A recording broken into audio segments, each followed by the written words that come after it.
காரைக்கால் வழியாக பயணிக்கும் வாகனங்களை தடுத்து நிறுத்தி பணம் பறிமுதல் செய்யும் காவல்துறையினரால் பெரும் பரபரப்பு.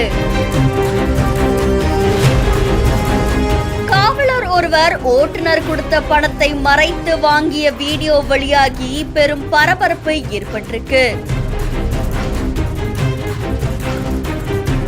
தமிழக வாகனங்களை மட்டும் தடுத்து நிறுத்துவதாக குற்றச்சாட்டு எழப்பட்டிருக்கு.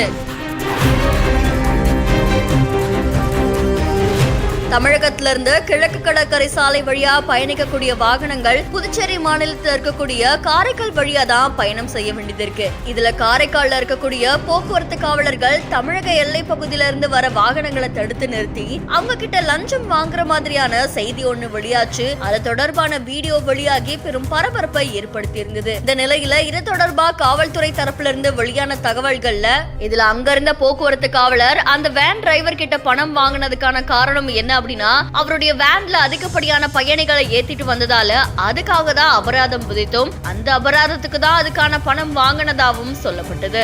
இந்த நிலையில இது பொதுமக்கள் மத்தியில பெரும் அதிருப்தியை ஏற்படுத்தின நிலையில இது தொடர்பா உயர் காவல் அதிகாரிகள் உடனடியா நடவடிக்கை எடுக்கணும் அப்படின்னு சொல்லி பொதுமக்கள் கோரிக்கை விடுத்ததாகவும் சொல்லப்படுது. இந்த வீடியோ இப்போ சமூக வலைதளங்கள்ல வெளியாகி பெரும் பரபரப்பையும் அதிர்ச்சியையும் ஏற்படுத்தியிருக்கு.